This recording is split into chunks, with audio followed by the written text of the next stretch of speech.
अस्सलामुअलैकुम। Class start हमेशा तकरीबन ऐसे ही होती है और फिर आहिस्ता आहिस्ता लोग जो है ना खरामा आना शुरू हो जाते हैं। मैं सोच रहा था कि मैं जो रूम 3 में जो क्लास चल रही है उस टीचर से बात करूं कि हम ये क्लास स्वैप कर लें। जब क्लास मुनासिब तादाद से स्टार्ट होती है और बहुत ज़्यादा आगे नहीं जाती तो कम से कम एक ज़रा थोड़े से मुनासिब साइज़ के कमरे में बैठ के ज़रा ज़्यादा इजीली एक्सेसिबल हो। अभी एक जनाब हॉल में को वो उधर बैठे हुए हैं, कुछ उधर बैठे हुए हैं, कुछ उधर बैठे हुए हैं और जो है ना वो फिर माइक लगा के और वो सारा कुछ वो करना पड़ता है। तो ठीक है जी, आप लोगों ने पढ़ना शुरू कर दिया है, बहुत जोशो खरोश से पढ़ना शुरू कर दिया है। कल चैप्टर 1 तकरीबन हम लोगों ने ख़त्म कर दिया है। चैप्टर 1 में अब एंड पे जो इनकॉर्पोरेशन से रिलेटेड डिस्कशंस हैं वो चाहे चैप्टर 1 में करें चाहे चैप्टर 2 में करें, बात बराबर है, क्योंकि चैप्टर 2 उस तरफ चल पड़ता है। 2 प्राइम टारगेट्स थे कल हमारे, SCCP रजिस्ट्रार और नॉट फॉर प्रॉफिट एसोसिएशन। मुझे एक बात बताएं कि आपको SCCP समझ आ रहा है? SCCP securities and exchange commission of Pakistan, ठीक है। इसके ऑफिस समझ आ गए कि कहाँ कहाँ हैं, ठीक है। फिर उसके बाद हमें समझ ये आ गया कि SCCP जो है वो 5 तरह की कंपनियों को डील कर रहा है। ये 5 तरह की कंपनियां कौन सी हैं भला? Companies, insurance, banking, non banking finance और मुदारबा कंपनी। 5 तरह की कंपनियों के अफेयर्स को SCCP रेगुलेट कर रहा है और SCCP को कंपनी लॉ ने बहुत सारी पावर्स दी हैं और वो कंपनियों को चला रहा है और उसके 8 शहरों में ऑफिसेज भी हैं। वो 8 शहर कौन से हैं भला? इस्लामाबाद, लाहौर, कोयटा, पेशावर, कराची, मुल्तान, फैसलाबाद, सक्खर, बिल्कुल सही है। इन 8 शहरों में ऑफिसेज हैं। SCCP इज़ ऑल क्लियर या उसमें कोई कन्फ्यूजन है? फिर हम बात करते हैं रजिस्ट्रार की। रजिस्ट्रार एक ऐसा शख्स था जो कंपनियों के रिकॉर्ड कीपिंग डेली ट्रैक कर रहा था, जो कंपनियां कर रही हैं उससे साथ साथ भेज रही हैं, जब रजिस्टर हो रही हैं तो उसके पास हो रही हैं। तो यूँ समझें कंपनियों का डाटाबेस मैनेजर, कंपनियों का डाटाबेस अपने पास मैनेज करने वाला, कंपनियों के सारे रिकॉर्ड अपने पास रखने वाला जो ऑफिसर है वो रजिस्ट्रार है। अगर रजिस्ट्रार की बात करें तो अलग अलग रैंक के रजिस्ट्रार्स को हमने एक ही डेफिनेशन में कवर कर दिया, यानी आपके इलाके में अगर एडिशनल रजिस्ट्रार है तो वो भी आपके लिए रजिस्ट्रार है, अगर किसी जोन में डिप्टी रजिस्ट्रार है तो उन लोगों के लिए वही रजिस्ट्रार है। तो रजिस्ट्रार के अंदर रजिस्ट्रार भी शामिल है और उसके अलावा जो बाकी रैंक्स हैं वो भी शामिल है। रजिस्ट्रार में रजिस्ट्रार के अलावा कौन कौन से रैंक्स हैं? Registrar, additional, additional joint, joint registrar, deputy और असिस्टेंट रजिस्ट्रार और एनी अदर पर्सन जो कि SCCP ने डेजिग्नेट किया है कि भाई तुमने रजिस्ट्रार वाले काम करने हैं। रजिस्ट्रार में इसके बहुत सारे अगराज़ मकासद दिए हुए हैं, लेकिन मैंने आपको बताया था कि इस वक्त इस लिस्ट का हमें कोई खास फ़ायदा नहीं है। हम आगे जब पूरा लॉ पढ़ चुके होंगे तो हम पेपर में 15 बातें भी लिख सकेंगे, कोई मसला नहीं है। तो सिर्फ एक नज़र हमने उसकी ड्यूटीज़ पढ़ लेनी है, लेकिन आगे चल के हमें इसके बारे में बहुत थोड़ा पता लग जाएगा। तो पेपर में सवाल आ गया तो हमें क्रैमिंग की ज़रूरत नहीं है। रजिस्ट्रार में कोई सवाल?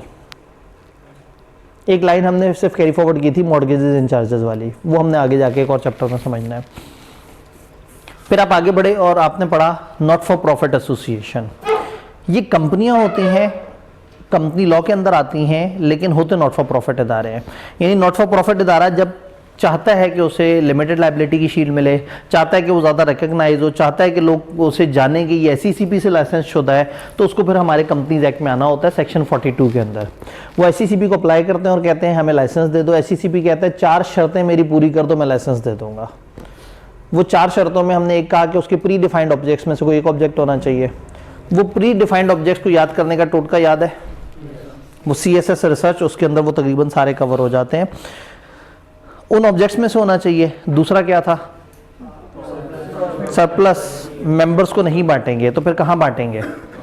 अपने ऑब्जेक्ट्स की प्रमोशन में लगाएंगे। और फिर आखिरी चीज़ वो तो हो गया, डिविडेंड वगैरह मेंबर्स को नहीं देंगे और अपने प्रमोशन में लगाएंगे। और आखिरी बात क्या है? पाकिस्तान के अगेंस्ट कभी भी नहीं आएंगे। तो ये 4 चीज़ें अगर वो फॉलो करेंगे तो उनको लाइसेंस मिल जाएगा। लाइसेंस मिलके वो सब कुछ वैसे ही करेंगे, सिर्फ फ़र्क ये है कि नाम के साथ लिमिटेड नहीं लगाएंगे, लिमिटेड, गारंटी लिमिटेड, इस तरह के अल्फाज नहीं लगाएंगे। लेकिन इनका लाइसेंस कैंसिल हो सकता है कुछ गलत हरकत करने पे। एक लिस्ट ऑफ गलत हरकतें आपने देखी। अनफॉर्चुनेटली यहाँ लॉजिक शायद इतनी ज़्यादा काम ना करे। लॉजिक से आप 3-4 बातें लिख दें, लेकिन वो सारी चीज़ें याद करने के लिए इसको क्रैम करना पड़ेगा। तो एक लिस्ट ऑफ थिंग्स है, इनमें से कुछ भी कर दिया तो लाइसेंस रिवोक होगा। लाइसेंस रिवोक होगा तो इमीडिएटली नाम भी लगाना पड़ जाएगा, डोनेशन बंद करनी पड़ेंगी, सिवाय रिसीवेबल्स रिसीव करने के और कोई काम नहीं कर सकते। फिर क्या करेंगे? कैप वाले भाई,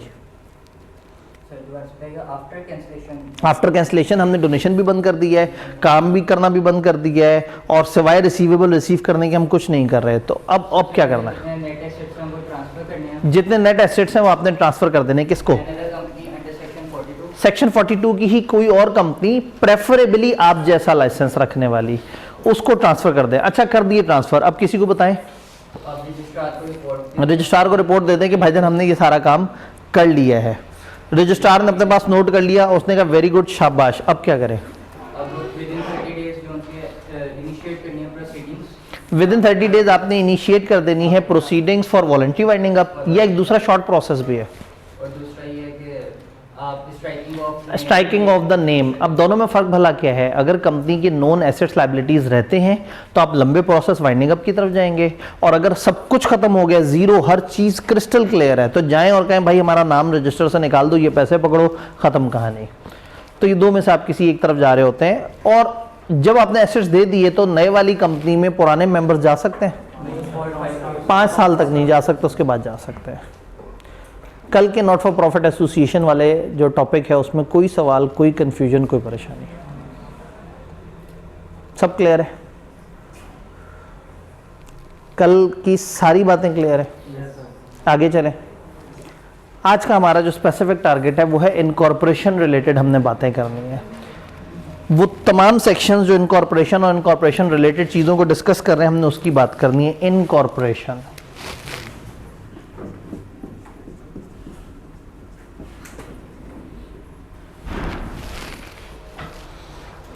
इनकॉर्पोरेशन कंपनी रजिस्टर कराने का प्रोसेस। कंपनी हम रजिस्टर क्यों कराते हैं?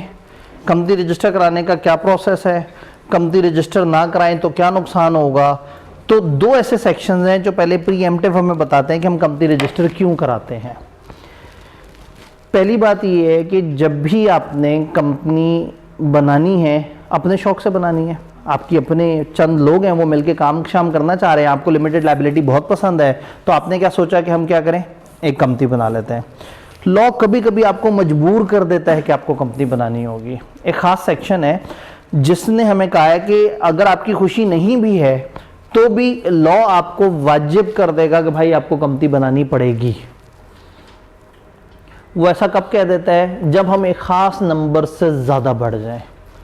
कानून की नज़र में पार्टनरशिप्स जो है ना ज़्यादा बड़ी होती हैं तो मसले ज़्यादा हो जाते हैं। तो एक ख़ास लेवल से बड़े सेटअप के लिए आइडियल स्ट्रक्चर इस कंपनी, क्योंकि कंपनी में हज़ारों लोग भी आ सकते हैं, कोई मसला नहीं है।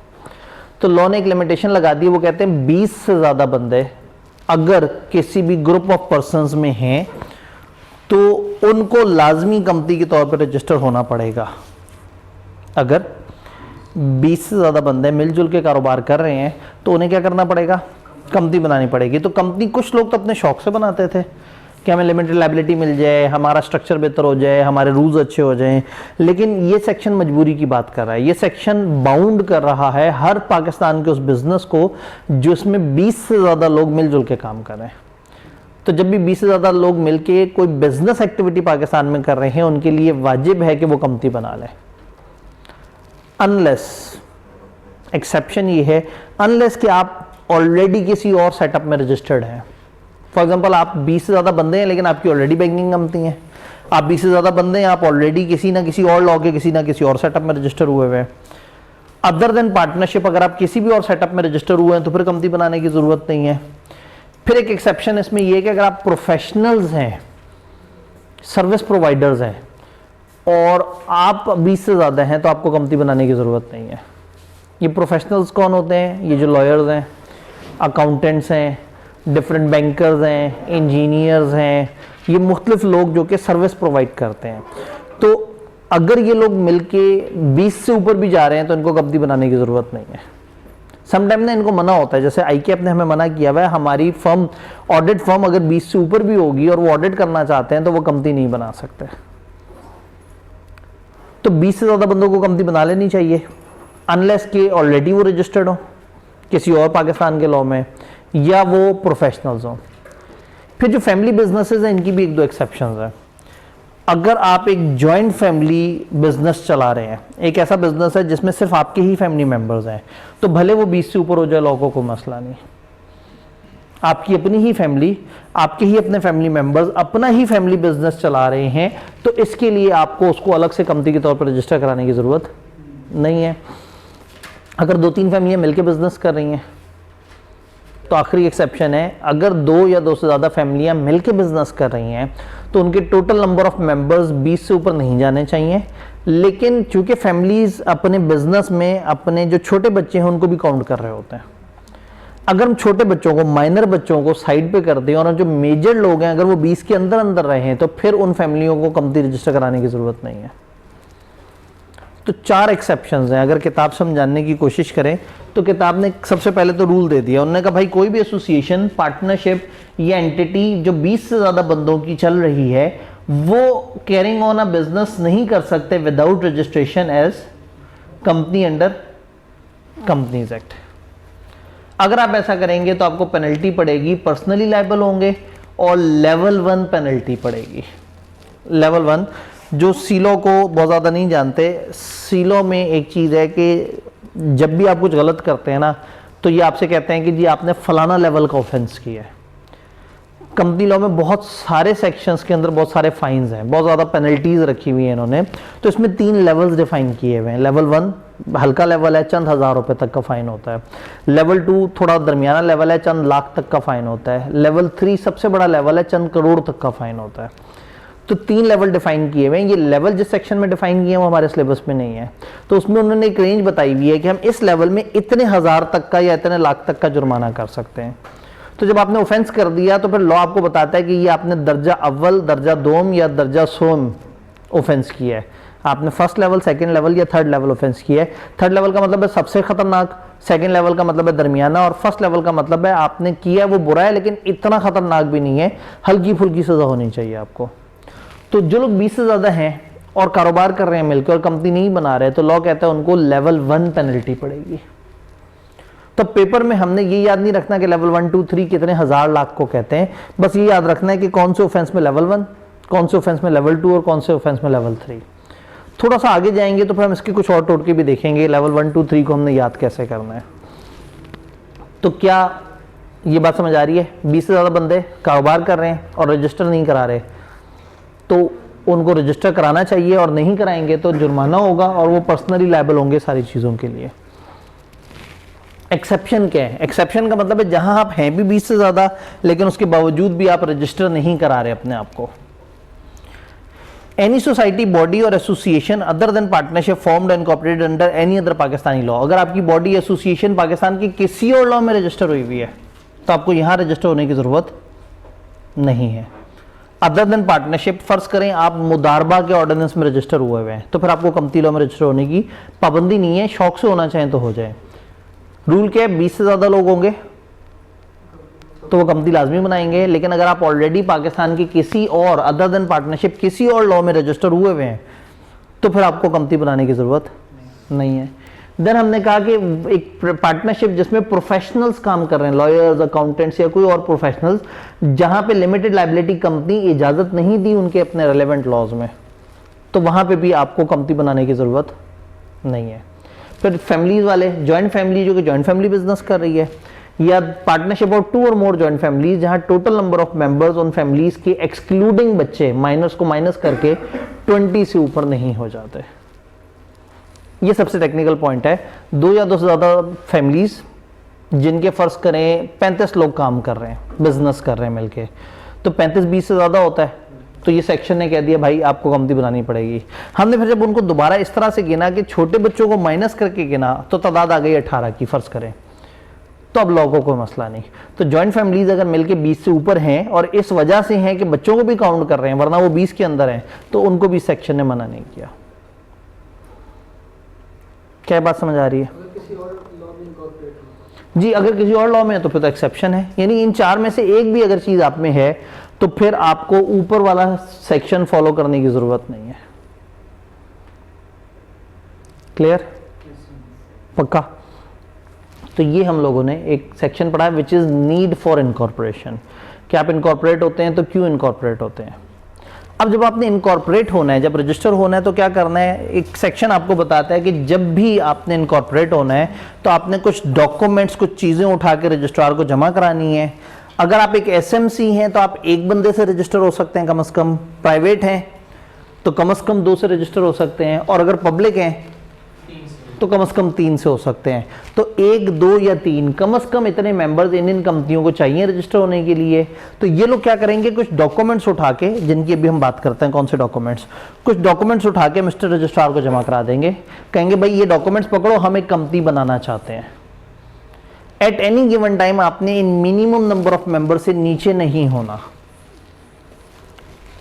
अगर 3 बंदे हैं कंपनी के कम से कम और किसी वजह से 2 रह गए हैं, तो लॉ कहेगा कि एज अर्ली एज पॉसिबल अपने आप को दोबारा रिस्टोर करो 3 बंदों तक। वो आपको 180 दिन की डेडलाइन देते हैं, 180 दिन में अपने मेंबर्स रिस्टोर कर लें। अगर आप इसमें 2 से नीचे हो गए, 2 से नीचे कितना होता है, 1, तो फिर उस 1 को किसी और को साथ 180 दिन में लाजमी मिलाना होगा। लेकिन अगर ये 1 ही ना रहा, 1 से नीचे कितना होता है, तो फिर तो कंपनी खत्म हो जाएगी। तो यहाँ पे लॉ ने कहा है कि भाई कंपनी रजिस्टर कराते हुए बाकी लोग तो जो करें सो करें, जो सिंगल मेंबर कंपनी है ना, उसको चाहिए कि वो एक एडिशनल नॉमिनेशन हमें जमा करा दे, कि अगर अचानक से इस बंदे की डेथ हो गई किसी भी वजह से, तो अपने किसी फैमिली मेंबर का नाम बता दें जो आएगा, कंपनी का चार्ज संभालेगा और इसके शेयर इसके बच्चों को मुंतकिल करने तक कंपनी को हेड करता रहेगा। तो आपने अपने किसी भरोसे वाले इंसान का नाम कंपनी को बता देना है।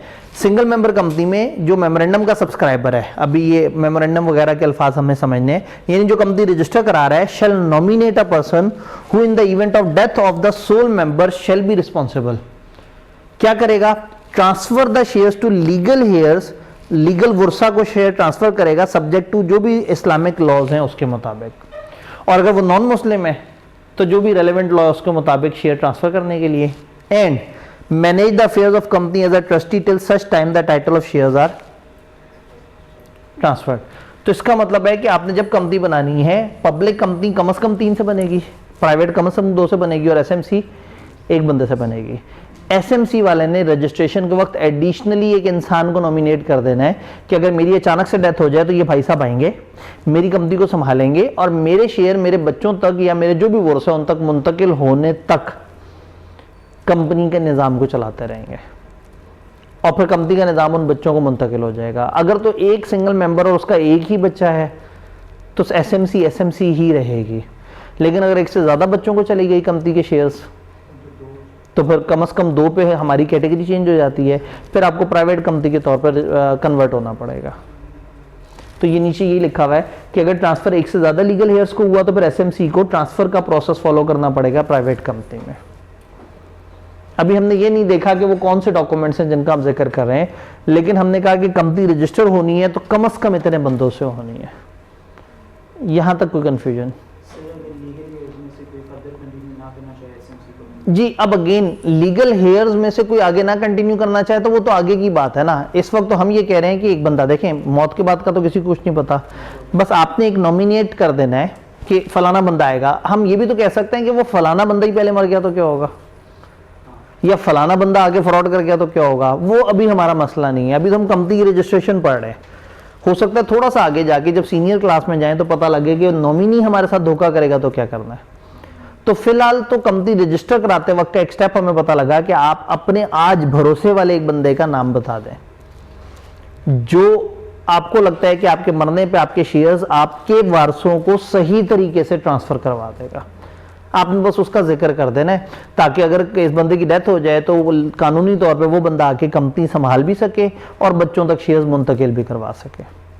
अब वो आगे गड़बड़ करे ना करे वो अब हमें नहीं पता। इस वक्त तो हम बिल्कुल कंपनी बनाने का प्रोसेस पढ़ रहे हैं। ये बात समझ आ रही है? मिनिमम से नीचे कंपनी 180 दिन तक आपके पास मार्जिन है। फिर 180 दिन के बाद क्या होगा? कानून कहता है कि अगर आपने मिनिमम से नीचे चले गए, मिनिमम तादाद कितनी है पब्लिक में?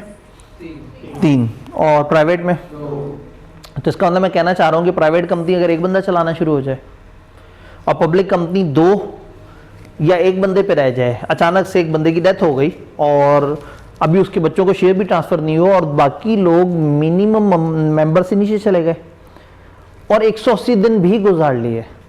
कानून कहता है अगर आप 180 दिन में रिस्टोर कर लें तो हमें कोई दुख नहीं है, लेकिन अगर आपने 180 दिन से ज्यादा गुजार लिए तो वो तमाम लोग जो कंपनी को गलत तरीके से चला रहे थे, ये कंपनी इलीगल एसोसिएशन बन जाएगी। ऐसा लगेगा ये कंपनी नहीं चल रही, ये चंद लोग मिलके कोई पता नहीं क्या सेटअप चला रहे हैं, और फिर वो सारे लोग जो उस कंपनी को चला रहे होंगे वो पर्सनली लायबल हो जाएंगे उस कंपनी की सारी चीजों के लिए। हालांकि कंपनी में क्या होती थी, लिमिटेड लायबिलिटी, कंपनी के मेंबर्स कंपनी के कामों के लिए रिस्पॉन्सिबल नहीं होते थे, ज्यादा से ज्यादा अगर कोई उधार किया था तो वो देने के लिए पाबंद होते थे। बट लॉ ने यहाँ सजा दे दी कि अगर आपने 180 दिन से ज्यादा कंपनी ऐसे चलाई कि आप मिनिमम से नीचे थे, तो हर वो मेंबर जिसको पता है इस बात का कि कंपनी मिनिमम से नीचे पे हम चला रहे हैं, वो लायबल हो जाएंगे पर्सनली, और उसको किसी एक मेंबर को भी पकड़ा जा सकता है सारी चीजों के लिए। जरूरी नहीं कि हम बाकी दूसरे को भी पकड़ें, किसी एक से भी सारी रिकवरी की जा सकती है। तो ये बेसिकली एक सेपरेट सेक्शन है जो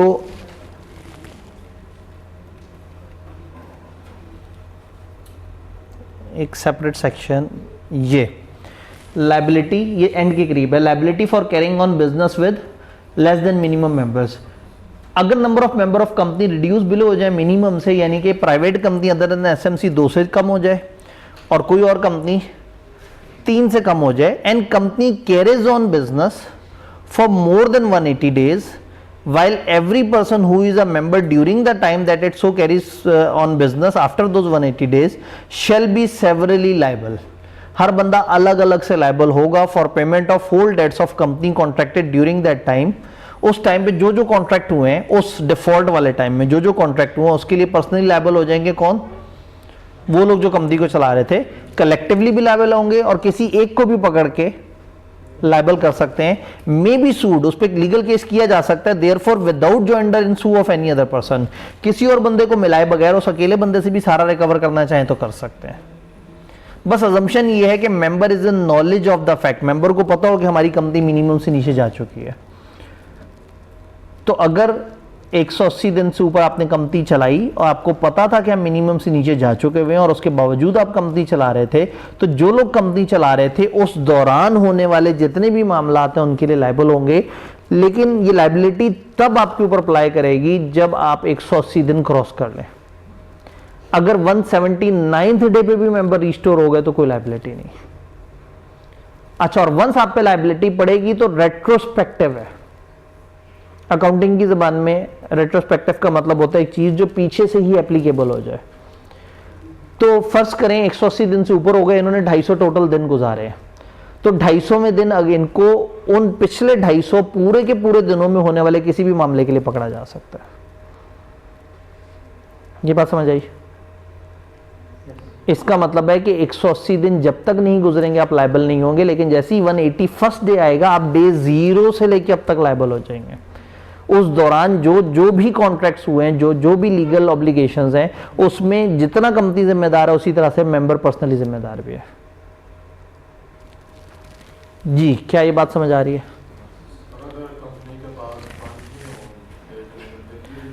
जी, अगर कंपनी के पास फंड्स हैं और कंपनी दे दे तो फिर तो मसला हल हो गया, लेकिन अगर कंपनी ना दे तो फिर आपको पकड़ा जा सकता है।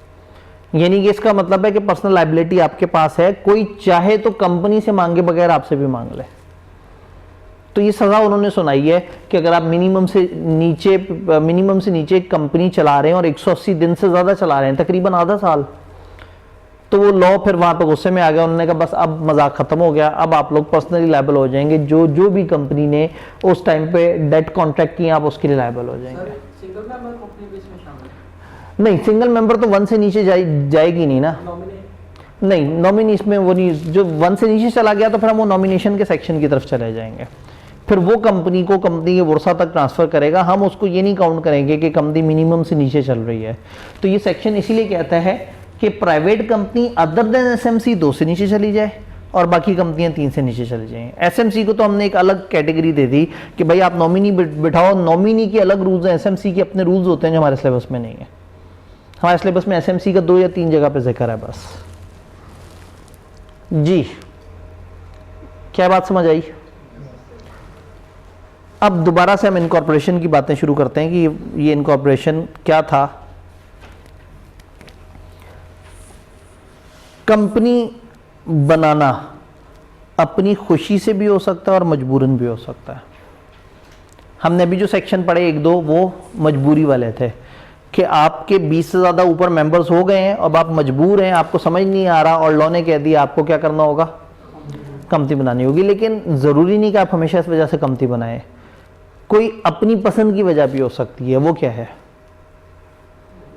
लिमिटेड लायबिलिटी की ख्वाहिश है आपको, आप सेपरेट सेटअप चाह रहे हैं। वही वाली बात है कि सोल ट्रेडर क्या करे कि अपने आप को अलग कर दे और अपनी कंपनी को अलग कर दे, तो आप इसलिए भी हो सकता है इस तरह से सोच रहे हो।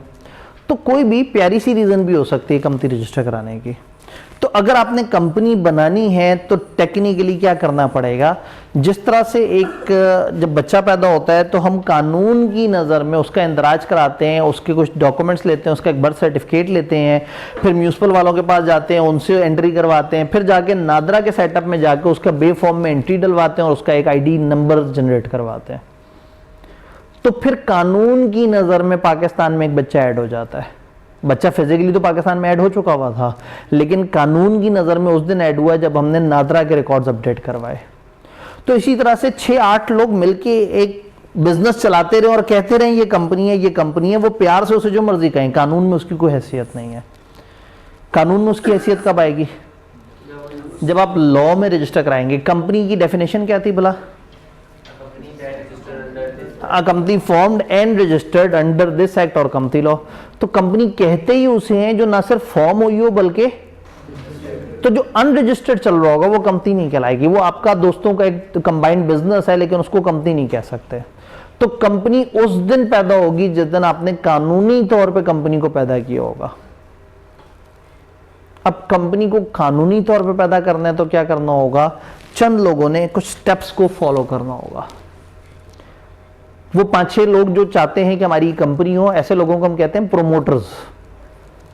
ये प्रोमोटर्स ये ख्वाहिश रखते हैं कि हमारी खुद की कंपनी हो। तो ये प्रोमोटर इकट्ठे होंगे और इकट्ठे होकर तय करेंगे कि यार कंपनी बनाते हैं। तो सबसे पहला स्टेप ये है कि उनको एक अच्छा सा नाम चूज करना है और रजिस्ट्रार से पूछते हैं भाई हम अपनी कंपनी का ये नाम रखना चाहते हैं, कोई मसला तो नहीं। रजिस्ट्रार अपने रिकॉर्ड वगैरह देखेगा और आपको बताएगा कि हाँ भाई ये वाला नाम अवेलेबल, आप ये नाम रख सकते हैं, कोई मसला नहीं। नाम के ऊपर हम इंशाल्लाह अपने अगले लेक्चर में बात करेंगे कि नेम्स के क्या रूल्स होते हैं, फिर मेमोरेंडम के क्या है। तो पहला स्टेप क्या है? नेम। आपने आज के दौर में ना SCCP की वेबसाइट पे आप सर्च भी कर सकते हैं, आप जाके सर्च कर सकते हैं हम ये नाम रखना चाह रहे हैं, तो पता लग जाता है ये नाम गलत नाम तो नहीं है, या इस तरह के नाम और हैं या नहीं है। एक अच्छा सा नाम रखा, 6 दोस्त थे, उन्होंने कहा हम कंपनी बनाते हैं। उन्होंने प्यारा सा नाम सोचा, सारी रात जो है वो लुडियाँ डालते रहे, खुश होते रहे कि हमने कंपनी का नाम सोच लिया है। और अगले दिन अपनी घर के बाहर तख्ती लगा दी उस कंपनी के नाम की। क्या कंपनी बन चुकी है? अभी तो नाम के बारे में आपने पूछा है। अब नाम के बाद आपने क्या करना है? आपने 2 डॉक्यूमेंट्स बनाने हैं, MOA यानी कि memorandum of association, AOA articles of association. हमारे सेकंड चैप्टर का नाम ही यही है, मेमोरेंडम एंड आर्टिकल्स। वो एग्जैक्टली इन्हीं डॉक्यूमेंट्स के बारे में बात करता है। आपने 2 डॉक्यूमेंट बनाने हैं, इनके अंदर क्या होता है ये हमारा इंशाल्लाह नेक्स्ट वीक का टारगेट है। लेकिन जस्ट फॉर अंडरस्टैंडिंग, मेमोरेंडम है कंपनी का शनाख्ती कार्ड। एक लाइन में आप कंपनी के बारे में 5-6 काम की बातें बताएंगे। इस कंपनी का क्या नाम है, ये कौन से सूबे में रजिस्टर हुई है, इसका कितना शेयर कैपिटल है, इसकी कितनी लायबिलिटी है, ये क्या कारोबार करती है और इसके बानी कौन लोग हैं।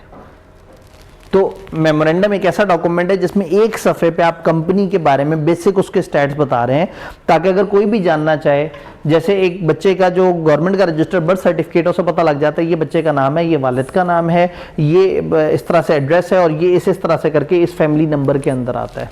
तो इसी तरह से कंपनी की जो बेसिक पहचान है ना वो MOA में होती है, मेमोरेंडम ऑफ एसोसिएशन। इसको खाली मेमोरेंडम भी बोलते हैं और MOA भी बोल सकते हैं, और इसका फुल नेम है मेमोरेंडम ऑफ एसोसिएशन। तो एक डॉक्यूमेंट आप बनाएंगे मेमोरेंडम, उसमें लिखेंगे क्या, नेक्स्ट वीक का टारगेट है। फिर एक दूसरा डॉक्यूमेंट बनाएंगे आर्टिकल्स।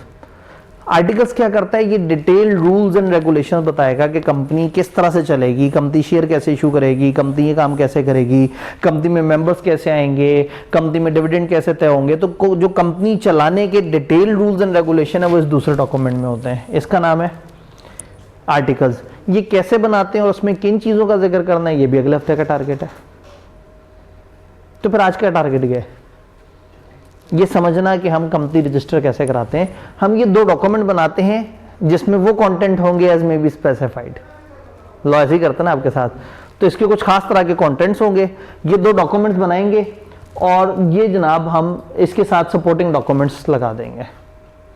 फिर जो ये 6 हज़रात हैं ये डिक्लेरेशन देंगे कि हम ये कंपनी रजिस्टर कराना चाह रहे हैं, हम अच्छे लोग हैं और हमने कोई गैर कानूनी हरकत नहीं की। तो ये फाइल कर देंगे सारे डॉक्यूमेंट्स अलॉन्ग विद जो एप्लीकेशन है किसके पास, मिस्टर रजिस्ट्रार के पास।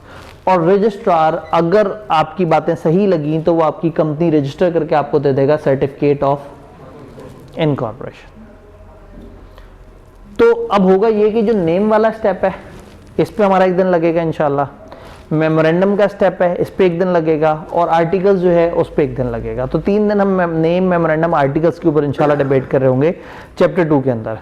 लेकिन ये रजिस्ट्रेशन वाला स्टेप है ना कि हम फाइल कर देते हैं और हमें सर्टिफिकेट मिल जाता है, ये हमारा आज का लास्ट टारगेट है।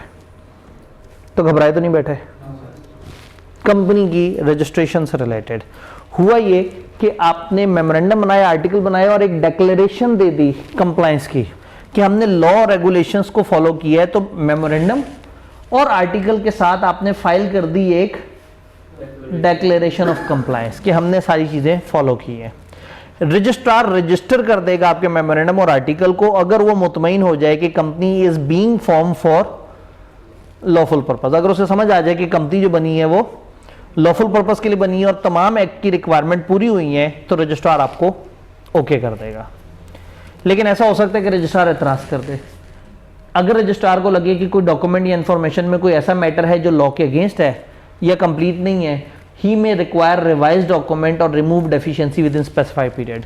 वो आपको डेफिशिएंसी लेटर दे देगा और कहेगा भाई आपने जो चीज़ें जमा कराई हैं वो ठीक नहीं है, इसमें फलाना फलाना फलाना चीज़ की कमी है।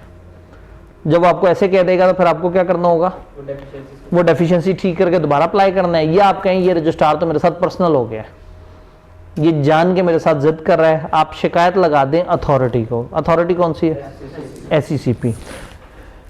अगर एप्लीकेंट फेल हो जाए डेफिशिएंसी रिमूव करने में तो रजिस्ट्रार रिफ्यूज कर देगा। अगर एप्लीकेंट नहीं करेगा डेफिशिएंसी रिमूव तो वो आपको रजिस्टर नहीं करेगा। अगर डेफिशिएंसी रिमूव कर देंगे तो रजिस्टर कर देगा। लेकिन आपके पास एक और ऑप्शन क्या है, कंपनी में file an appeal before SECP with in 30 days of refusal, और SECP का ऑर्डर फाइनल होगा। इन जब SECP ने ऑर्डर दे दिया तब आप फर्दर नहीं सोचेंगे मैं अदालत में जाऊं उनसे कहूं देखो SECP ने जुल्म किया है। तो SECP ने अपने बनाए हुए लॉ में अपने आप को सबसे मजबूत रखा है। तो रजिस्ट्रेशन का प्रोसेस क्या, आप मेमोरेंडम बनाएं, आर्टिकल बनाएं, डिक्लेरेशन, ये 3 चीज़ें उठा के जमा करा दें। वो मान गए तो रजिस्टर कर लेंगे, ना माने रिफ्यूज़ कर देंगे। रिफ्यूज़ कर देंगे तो रिवाइज डॉक्यूमेंट जमा करा देंगे, अपील की तरफ चले जाएं। और अगर वो सब कुछ एक्सेप्ट कर लें और आपको रजिस्टर कर लें तो हमें ये कैसे पता लगेगा कि हम रजिस्टर हो गए, वो हमें एक सर्टिफिकेट देंगे, certificate of incorporation. Certificate of incorporation, company incorporate हो चुकी है। अगर रजिस्ट्रार हमें इशू कर दे सर्टिफिकेट ऑफ रजिस्ट्रेशन तो इसका मतलब है कि सर्टिफिकेट ऑफ इनकॉर्पोरेशन, इसका मतलब हमारी कंपनी रजिस्टर हो गई है। इसमें क्या लिखा होगा, इसमें 5 बातें लिखी होंगी। कंपनी का क्या नाम है, कंपनी किस दिन रजिस्टर हुई है, कंपनी का रजिस्ट्रेशन नंबर क्या है, कंपनी पब्लिक और प्राइवेट में से कौन सी है, और कंपनी गारंटी या शेयर्स या अनलिमिटेड में से कौन सी है। 5 बातें समझ आ रही हैं। सर्टिफिकेट ऑफ इनकॉर्पोरेशन में नेम और रजिस्ट्रेशन नंबर लिखा होगा, 2 बातें, डेट ऑफ इनकॉर्पोरेशन लिखी होगी, ये पब्लिक है या प्राइवेट है ये लिखा होगा। याद हमने कहा था 2 तरह के स्टेटस होते हैं, पब्लिक प्राइवेट में से कौन से, और दूसरा आप लिमिटेड हैं या अनलिमिटेड, और लिमिटेड बाय शेयर्स हैं या गारंटी हैं, कौन से वाले हैं। आपको तो मैं कभी कभी ऐसे करता हूँ। सर्टिफिकेट ऑफ इनकॉर्पोरेशन में 5 बातें कौन सी होंगी, ये जो आगे खातून है, नेम, ऑफिस तो यहाँ नहीं है, नेम आगे वाली खातून, जिसकी भी आवाज़ आ रही है तो इसका मतलब वो मानता है कि वो आगे वाली खातून है। मैं कहा था ना आगे जो खातून है वो जवाब दें, तो आवाज़ें इधर से आना शुरू हो गई, आगे जो खातून है वो जवाब दें जी।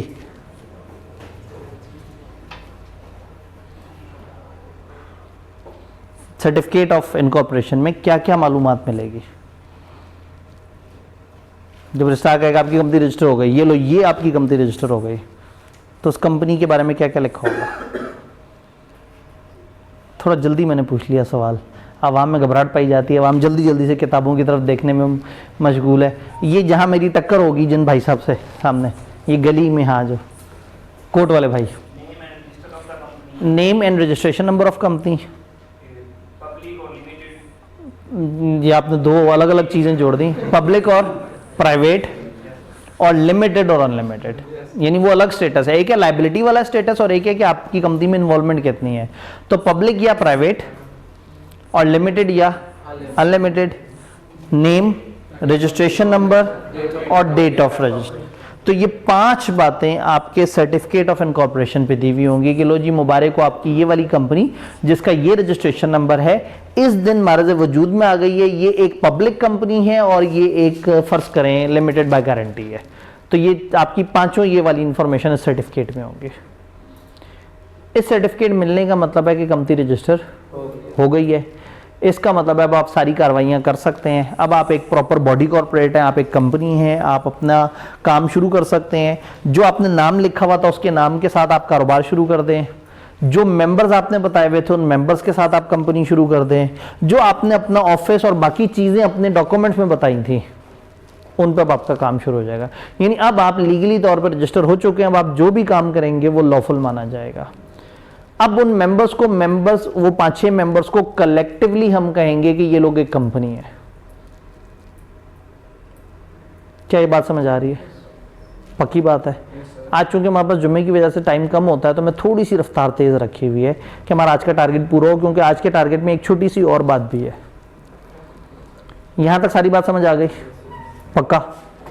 ठीक है। हमने अब चैप्टर 1 में इतना ही बस आज पढ़ना है। हम थोड़ी सी अब डिस्कशन करते हैं कि हमने पेपर अटेम्प्ट किस तरह से करना है।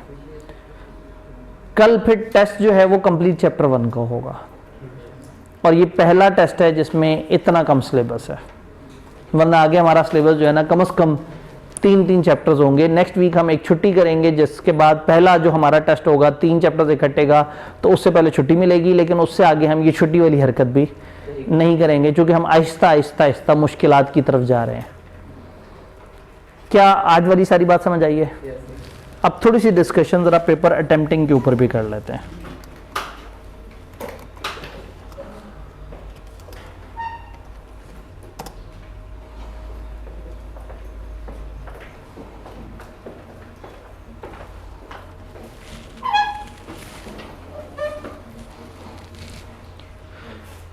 याद करें हमारी कहानी, जब हम ओरिएंटेशन कर रहे थे तो मैंने आपको बताया था कि हमारे पास लॉ में ना 3 तरह के सवाल ज़रा ज़्यादा आते हैं। एक को हम कहते हैं नॉलेज बेस्ड सवाल, जिसको हमारी ज़बान में कहते हैं रट्टे वाले सवाल, और मैं कहता इसको पंजाबी में कहते हैं रट्टे आले सवाल। तो कुछ रट्टे वाले सवाल होते हैं, कुछ लॉजिकल होते हैं। लॉजिकल, वाकई लॉजिकल, प्रॉपर अक्ल इस्तेमाल करने वाला, दिमाग इस्तेमाल करने वाला आपने करना है। और देन एक दरमियान की कैटेगरी है सीम्स लॉजिकल। ये सवाल लॉजिकल नहीं होता लेकिन ये दिखता लॉजिकल है। बड़ा सा सिनेरियो बना होता है, देखते साथ ही आप परेशान हो जाते हैं कि ये क्या हुआ। जब उसे ध्यान से देखते हैं तो फिर पता लगता है कि उसमें इतनी साइंस नहीं थी, वो इतनी बड़ी सिचुएशन बनी हुई थी और एंड पे पूछा रट्टा था उन्होंने। जैसे फॉर एग्जाम्पल अभी हम लोगों ने एक टॉपिक पढ़ा, हो सकता है पेपर में सवाल आए कि एक ग्रुप ऑफ पर्सन है, उन लोगों ने कंपनी बनाई है और उन्होंने बहुत सारे डॉक्यूमेंट रजिस्ट्रार को जमा कराए थे और रजिस्ट्रार ने भी बहुत सारे डॉक्यूमेंट्स उनके साथ शेयर किए थे। वो लोग बड़े परेशान हैं। उन्हें किसी ने कहा है कि नहीं, कंपनी तो तभी रजिस्टर होती है जब रजिस्ट्रार सर्टिफिकेट ऑफ इनकॉर्पोरेशन दे दे। अब उन सर्टिफिकेट ऑफ इनकॉर्पोरेशन देखा तो उस पर भी कुछ इन्फॉर्मेशन लिखी हुई है, बट वो आपके पास आए हैं, आप कॉर्पोरेट लॉ के एडवाइजर हैं, तो काइंडली आप उन लोगों को सजेस्ट करें कि सर्टिफिकेट ऑफ इनकॉर्पोरेशन पे क्या बातें होती हैं। अब इतनी पूरी सिनेरियो, कलाबाजियां, इस दीवार पे जाके टक्कर मारी, उस दीवार पे टक्कर मारी, कलाबाजी खिलवाई, पानी में गोते दिए और बाद में सवाल वो पूछा जो रट्टे का एक लाइन में सवाल पूछा जा सकता था कि सर्टिफिकेट ऑफ इनकॉर्पोरेशन में क्या लिखा होता है। सीलॉ में सबसे बड़ी तादाद इस तरह के सवालों की होती है जिनको देख के लोग कहते हैं मैं नहीं खेल रहा, मैंने नहीं पेपर देना। इतने बड़े बड़े सवाल कौन बनाता है? सवाल दिखने में बी लॉ से ज़्यादा भयानक होता है, बड़ा सवाल होता है, सिनेरियो से बना हुआ होता है, लेकिन सिर्फ दिल पे हाथ रख के, हिम्मत करके, हौसला करके उसको पढ़ना होता है। जब पढ़ते हैं तो कहानी समझ आती है, वो तो मजाक था। तो सी लॉ का पेपर इज ब्लॉटेड विद तकरीबन आधा पेपर या आधे से थोड़ा सा कम पेपर, जो थ्योरेटिकल पोर्शन है तकरीबन आधा इस तरह के सवालों से भरा हुआ होता है। जो वाकई लॉजिकल सवाल हैं बहुत ही कम आते हैं। मैंने तो फिर बड़ा दिल मजबूत करके 20-25% लिख दिया है। पूरे चैप्टर 1 में इतने सारे सवालों में सिर्फ एक प्रॉपर लॉजिकल सवाल है, सिर्फ एक, सिर्फ होल्डिंग सब्सिडरी वाला एक। अदरवाइज या इस तरह के सवाल हैं या इस तरह के सवाल हैं। पूरे चैप्टर 2 में मुश्किल से एक दूसरा के लॉजिकल सवाल हैं। पूरे आपके कंपनी लॉ में अगर मैं चैप्टर 8 और चैप्टर 10 को साइड पे कर दूं तो मुश्किल से 10-12 टोटल सवाल होंगे। लेकिन अगर 8 और उसको भी ऐड कर दें 10 को, तो फिर ये सवाल ज़रा काफ़ी ज़्यादा बढ़ जाएंगे, क्योंकि इन दो चैप्टर्स में लॉजिकल सवाल काफ़ी ज़्यादा है। जब उधर जाएंगे तो लॉजिकल सवालों को भी देखेंगे। अब ये 3 तरह के सवाल हैं, आपने इनको अटेम्प्ट किस तरह से करना है। ये सारी डिस्कशन करने से पहले मैं आपको याद करा दूं कि ये पेपर ई मार्किंग है। अगर आपका ये वेरी फर्स्ट टाइम आईकैप में अपीयरेंस है एक फिजिकल एग्जाम में, तो जहन में रखना है कि हमारे यहाँ इम्तिहान ई मार्किंग से चेक होता है। ई मार्किंग का मतलब ये है कि आप लोगों जाके एक फिजिकल कागज़ पे लिखेंगे, बट उसके बाद आपके जो कागज़ हैं ये फिजिकल आंसर स्क्रिप्ट चेक नहीं होते, इनकी scan version Karachi head office में बैठे हुए लोग चेक कर रहे होते हैं। तो होता ये है कि आप जब पेपर करते हैं तो आपका ये पेपर स्कैन होता है। जब स्कैन होता है तो जो चेकर है उसके सामने सिर्फ शीशे के ऊपर इमेजेस आ रहे होते हैं। फॉर एग्जांपल एक बंदा क्वेश्चन नंबर 2 चेक कर रहा है तो सारे बच्चों का क्वेश्चन नंबर 2 उसके सामने आएगा। वो तब आएगा जब आपने एग्जामिनर को बताया होगा कि आपका क्वेश्चन नंबर 2 कौन सा है। हमारी जो शीट होती है उस शीट में सबसे ऊपर टॉप पे 3 बॉक्सेस बने हुए होते हैं। अभी जब आप टेस्ट दे रहे होंगे तो हमने काफ़ी हद तक रेप्लिकेट किया आईकैप वाले वर्जन को, तो आपने उन 3 टॉप बॉक्सेस में अपना क्वेश्चन नंबर बताना है। एक सवाल एक से ज़्यादा सफ़े पे जाए तो आपने हर सफ़े के टॉप पे दोबारा से क्वेश्चन नंबर लिखना है। तो उन बॉक्सेस में फर्स्ट करें क्वेश्चन नंबर 10 कर रहे हैं तो आपने लिख दिया हम 10 कर रहे हैं। अगले पेज तक 10 जाता रहा, आपने 10 लिख दिया। ये पहली बात थी। अगली बात इससे ज़्यादा खतरनाक है, हर सवाल का हर पार्ट और हर सब पार्ट भी नेक्स्ट पेज पे करना है, अनलेस की मजबूरी हो कि 2 पार्ट्स के इकट्ठे नंबर दिए हुए हों। अदरवाइज अगर हर पार्ट के अलग अलग नंबर दिए हैं तो आईकैप ये चाहता है कि आप हर सवाल का हर पार्ट अलग पेज पे करें, ताकि हर पेज का एक थंबनेल बने। होगा ये कि आपका पेपर एंड पे स्कैन होगा तो कुछ उनके सामने ना थंबनेल्स आ जाएंगे, कुछ बॉक्सेस से बने हुए होंगे जिसके टॉप पे 3 खाने बने हुए होंगे और आपने वहाँ नंबर बताया होगा। तो फॉर एग्जांपल एक ऐसा शख्स है जो कि कंपनी लॉ का स्पेशलिस्ट नहीं है, जो स्कैन कर रहा है, वो कोई टेक्निकल चार्टर्ड अकाउंटेंट थोड़ी होगा, वो तो एक एडमिनिस्ट्रेटिव स्टाफ होगा। उसने क्या कर दिया, सारा स्कैन कर दिया, अब सामने उसके कंप्यूटर पे आ गया, आपने जो 27 सफ़े भरे हुए थे उसके थंबनेल्स आ गए।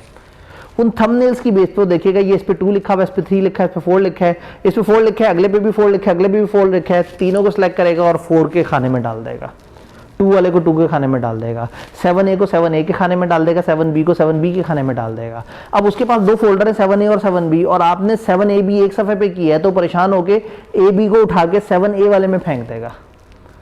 तो शायद 7A किसी और बंदे ने चेक करना था और 7B किसी और ने चेक करना था, तो 7B जो चेक कर रहा होगा उसके सामने आपका पेपर नहीं आएगा, क्योंकि 7B के खाने में आप थे ही नहीं। और जो 7A वाला है वो अपना चेक करके सोचेगा यार ये अजीब बेवकूफ़ आदमी था, इसने 7B भी यहीं कर दिया। अगर अल्लाह ने इस टाइम पे उसके दिल में इंतहाई ज़्यादा मोहब्बत, एहतराम, खुलूस और इंसानियत डाल दी, तो हो सकता है वो कहीं ना कहीं किसी को लिख के भेज दे कि मेरे पास एक गलती से 7B आ गया, इसको रेलेवेंट बंदे तक पहुंचा दे। इतना टाइम उसके पास असूलन नहीं होगा कि वो बैठ के एक बच्चे के बारे में इतना अच्छा सोचे, जो बच्चे को खुद नहीं पता कि मैंने अपने साथ क्या किया। तो आईकैप सजेस्ट यू, अब ये आप किस्मत पे हो सकता है आप 7AB एक सफ़े पे कर दें, और हो सकता है इत्तफाकन 7AB एक ही बंदे ने चेक करना हो, ये आपकी किस्मत है। लेकिन ज़रूरी नहीं कि हम हमेशा सड़क पे जाके लेट जाएं और देखें कि किस्मत क्या है, ट्रक ऊपर से गुजरता है या नहीं गुजरता। हो सकता है हम सड़क के साइड पे चल रहे हो तो ट्रक वाकई ना गुजरे। तो पहले अपनी एफर्ट करनी है, बाद में किस्मत पे छोड़ना है।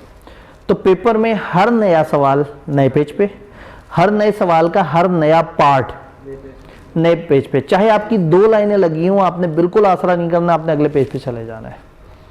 उनका पेज नहीं बचाना। रूल नंबर 1, हर सवाल, हर पार्ट और हर सब पार्ट अलग पेज पे करने, अनलेस के 2-3 पार्ट जोड़ के इकट्ठे नंबर दिए हुए हो। अनलेस के एक टेबल बनाना मजबूरी हो तो फिर आप टॉप पे जहां आपने क्वेश्चन नंबर लिखा, साथ ब्रैकेट में लिख दें कि ये पार्ट ए एंड बी, इसमें आप इकट्ठे कर रहे हैं। समझ आ रहा है कि उस ऊपर खाने में क्यों लिखना है। हर पेज का अपना एक थंबनेल है। आपका जो पेज होता है वो कुछ इस तरह से दिख रहा होता है। ऊपर यहाँ 3 खाने बने हुए होते हैं क्वेश्चन नंबर लिखने के लिए। यहां से आपकी आंसर शीट शुरू होती है और इधर लेफ्ट राइट मार्जिन उन्होंने खुद लगा के दे दिए होते हैं। आपने परेशान नहीं होना, कोई अलग से खुद मार्जिन नहीं लगाने, कोई अलग से मार्कर से कोई वैरायटी नहीं करनी। आपने सिर्फ दरमियान वाली जगह पे लिखना है, इससे ऊपर नहीं लिखना। यहां सिर्फ आपने क्वेश्चन नंबर लिखना है। फॉर एग्जांपल 10 है तो चाहे तो इस खाने में 10 लिख दें, चाहे तो 1 और 0 कर दें। अगर 10A है तो आपने कर दिया 1 0 A, बी हुआ तो उस तरह से बी कर दिया। तो ये टोटल आपकी मर्जी है। ये 3 खानों के अंदर आप प्रेजेंटेशन जैसे मर्जी करें, लेकिन आपका टॉप ऑफ द पेज की हेडिंग से पता लगना चाहिए कि आपका सवाल नंबर कौन सा था। फिर पेज यहां पे एंड होगा और एंड पे यहां पे ना एक बारकोड बना हुआ होगा। ये बारकोड है जिससे आपका पेज एलोकेट होता है कोडिंग के थ्रू और वो सही जगह पे पहुंचता है। तो समटाइम हम पेपर करते करते यहाँ पे हम पेपर लिख रहे हैं, सवाल देख रहे हैं, समझ नहीं आ रहा, याद करने की कोशिश कर रहे हैं। ऐसे में ना हमें इर्द गिर्द कोई ऐसे कोई खाना सा नजर आए, ये देखें ना, अगर एक इस तरह की चीज़ नजर आए और उस पर कुछ लाइंस बनी हुई और कुछ नहीं बनी हुई, तो हमें दिल कर रहा होता है कि चलो ज़रा इसको बॉक्स को ज़रा पूरा कर दें, ज़रा अच्छा अच्छा सा लगता है। आदत सी होती है ना, बैठे हुए हैं तो बिला वजह इधर उधर। अभी जैसे मेरा लेक्चर सुनते सुनते थोड़ी देर बाद आपकी किताब पे देखेंगे तो आपने कोई पता नहीं अजीब सी डायग्राम बना दी होगी, क्योंकि आपका फोकस लेक्चर पे नहीं हो रहा था तो हाथ बिला वजह चल रहा था। इसको नहीं छेड़ना। अगर ये आपने ये बारकोड खराब कर दिया तो शायद ये पूरा सफ़ा चेक होने से रह जाए, शायद चेकर तक ही ना पहुंचे। तो ये थोड़ी सी एहतियात करनी है। आईकैप एक्सपेक्ट करता है कि बच्चे बड़े पढ़े लिखे हैं, समझदार हैं, तो उन्होंने एक वीडियो बना के डाल दी है। वो सोचते हैं बच्चे खुद ही से वीडियो सर्च करेंगे और खुद ही से उन्हें पता लग जाएगा कि क्या एहतियात है।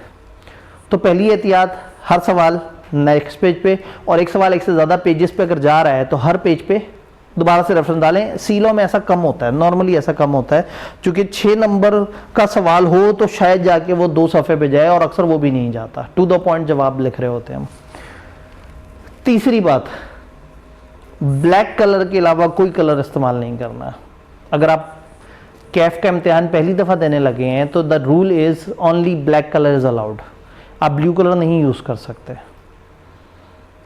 तो अभी से ही अगर आपको आदत है ब्लू बॉल पेन से लिखने की और पेपर में अचानक से ब्लैक से लिखेंगे तो गंदा लग रहा होगा, अच्छा नहीं लग रहा होगा। तो वाई नॉट कि अभी से ही ब्लैक बॉल पेन पे शिफ्ट हो जाएं।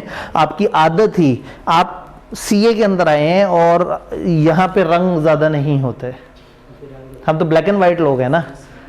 तो काला colour, black ballpoint, black pen, black marker, black pointer, ये चीज़ें कर सकते हैं, लेकिन जेल पेन यूज़ नहीं कर सकते। जेल पेन एक खास किस्म का पॉइंटर होता है जिससे आप लिख रहे होते हैं तो उसकी इंक फैल रही होती है। जब आपने कोई हेडिंग देनी होती है समटाइम तो आप जेल पेन यूज़ कर रहे होते हैं, इस तरह से करके। जेल पेन अलाउड नहीं है, बॉल पॉइंट अलाउड है। इंक पेन, ये जो सादा इंक पेन होता है, अगर उसकी इंक नहीं फैल रही, वो इसलिए कि वो नहीं चाहते कि स्कैनिंग हो तो आपका पेपर का इमेज ही ना पड़ा जा रहा हो, क्योंकि कागज़ ने फ्रंट से भी स्कैन होना है, बैक से भी स्कैन होना है। अब आपने जेल पेन यूज़ की और पीछे वाली साइड जब स्कैन हुई तो उन्हें पढ़ी ही नहीं जा रही, क्योंकि पिछले पेज से उसका इमेज आ रहा है। मार्कर ब्लैक कलर का यूज़ कर सकते हैं, बट पसंद नहीं है उन्हें, मना भी नहीं है, पसंद भी नहीं है। ये उन्होंने कहा है कि अगर आपकी बहुत ज़्यादा आदत बन गई है लिखते रहें मार्कर से, लेकिन हमारी ख्वाहिश नहीं है कि आप मार्कर यूज़ करें। आईकैप मानता है कि मार्कर यूज़ करने वाले बच्चे खामखा टाइम बर्बाद कर रहे होते हैं। पहले बॉल पॉइंट साइड पर रखेंगे, मार्कर उठाएंगे, ओपन करेंगे, हेडिंग देंगे, फिर बंद करेंगे, साइड पर रखेंगे, फिर बॉल पॉइंट उठाएंगे। उन्हें लगता है ये टाइम वेस्टिंग चीज़ है। फिर मार्कर भी कई तरह के होते हैं। ज़्यादातर लोग जो मार्कर यूज़ करते हैं तो बारीक निब नहीं होती उसकी। जब मोटा मार्कर होता है तो उससे फिर स्कैनिंग ख़राब होती है। अगर मार्कर यूज़ करने की शदीद आदत है तो कोशिश करें बारीक निब वाला मार्कर, कटा हुआ मार्कर, उस तरह वाला नहीं जैसे हेडिंग बड़ी ज़बरदस्ती खुशखती वाले स्टाइल की बनती है। तो ये सारी वैरायटियाँ नहीं चाहिए आईकैप को। आईकैप इन शशकों मशकों के नंबर नहीं देता, वो देखता है बच्चे ने लिखा क्या है। तो मार्कर यूज़ कर सकते हैं, लेकिन अगर हो सके तो आदत ख़त्म कर दें मार्कर की, क्योंकि टाइम भी बचेगा आपका और दूसरा उन्हें पसंद भी नहीं है। तो ये हराम नहीं है लेकिन मकरूह है कि वो मतलब कह रहे हैं कि ठीक है अगर कराहत ना हो तो ये यूज़ किया जा सकता है। तो याद रहेगा, बारकोड के साथ छेड़छाड़ नहीं करनी, सवाल नंबर रिपीट करना है, हर पार्ट अलग पेज पे करना है, और इसी तरह से ब्लैक कलर यूज़ करना है, और ब्लैक में भी आप सिर्फ जेल पेन यूज़ नहीं कर सकते, बाकी ज़्यादातर तरह की चीज़ें यूज़ कर सकते हैं। अगर आपको आदत है पॉइंटर यूज़ करने की तो बहुत एहतियात करें कि उसकी निब बारीक होनी चाहिए। एनीथिंग जिससे आपकी स्कैनिंग इमेज की ख़राब होती है बेहतर उसे ना यूज़ किया जाए। आप हेडिंग को अंडरलाइन करना चाहें आपकी मर्जी है, जैसे मर्जी प्रेजेंट करना चाहें, लेकिन अब आपने वो लेफ्ट राइट की जो वो मार्जिन हैं वो आपने नहीं लगाने। जैसे एफएससी में होता है आप मार्कर से ना बड़ा प्यारा सा डिज़ाइन वो करते हैं या कुछ और इस तरह से, आईक्यूब में वो नहीं, उन्हें टू द पॉइंट से जवाब चाहिए। और अगर सवाल सीधा सा है तो कोई बहुत ज़्यादा सियाको सबाब देने की ज़रूरत नहीं है, सवाल रिपीट नहीं करना। आपने एक पार्ट अगर वहाँ पे लिखा हुआ है तो सवाल को आपने रिपीट नहीं करना। एक आदत होती है एफएससी में कि हम पहले सवाल रिपीट करते हैं फिर जवाब लिखते हैं, आपने सवाल रिपीट नहीं करना, सिर्फ जवाब देना है।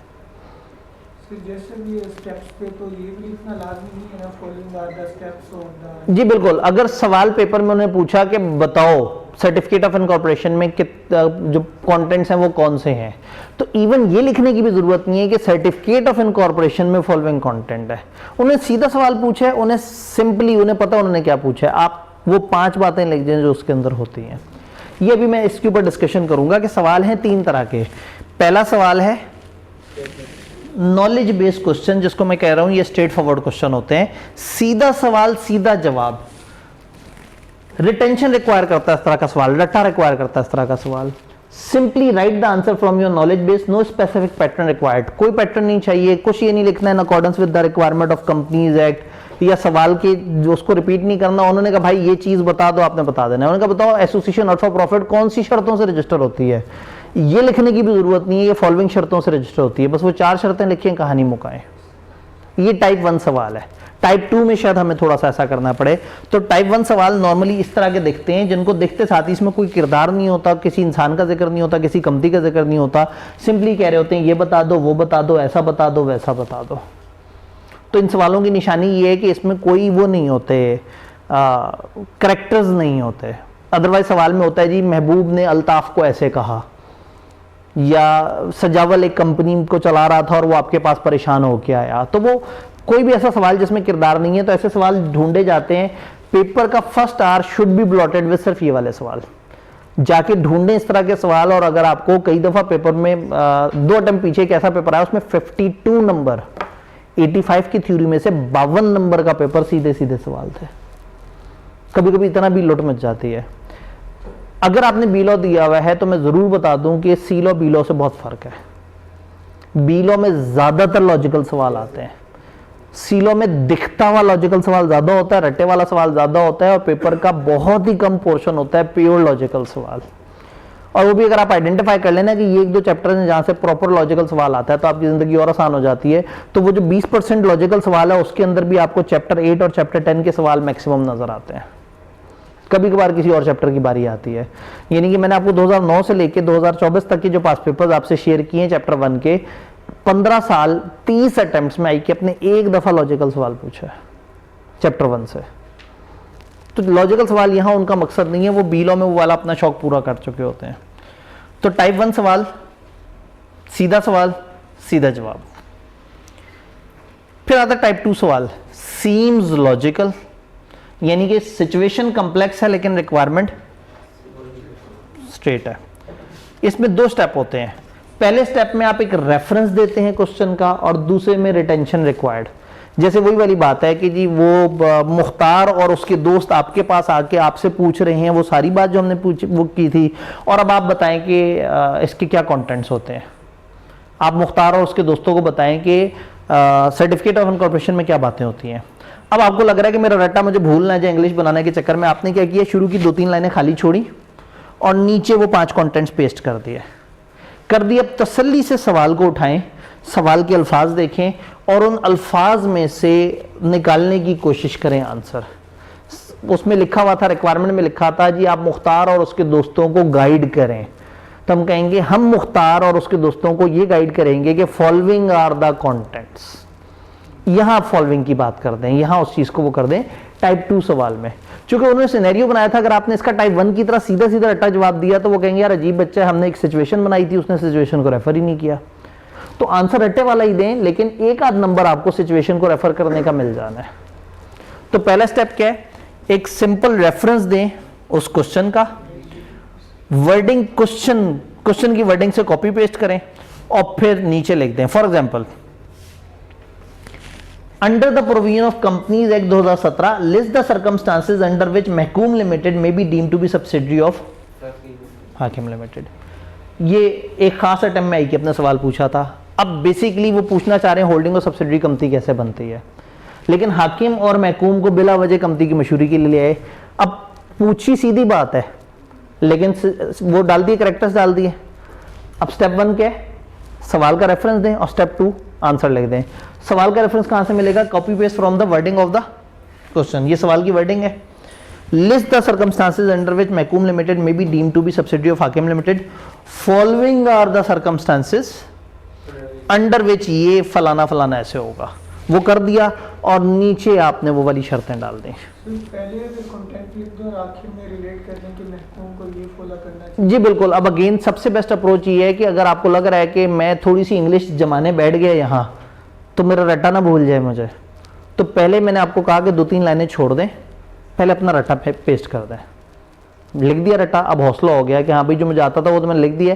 अब इंग्लिश बनानी है, सवाल को ध्यान से पढ़ें और उसी की वर्डिंग को थोड़ा सा रीड्राफ्ट करें। एग्जामिनर को समझ ही नहीं आएगा आपको इंग्लिश अच्छी नहीं आती।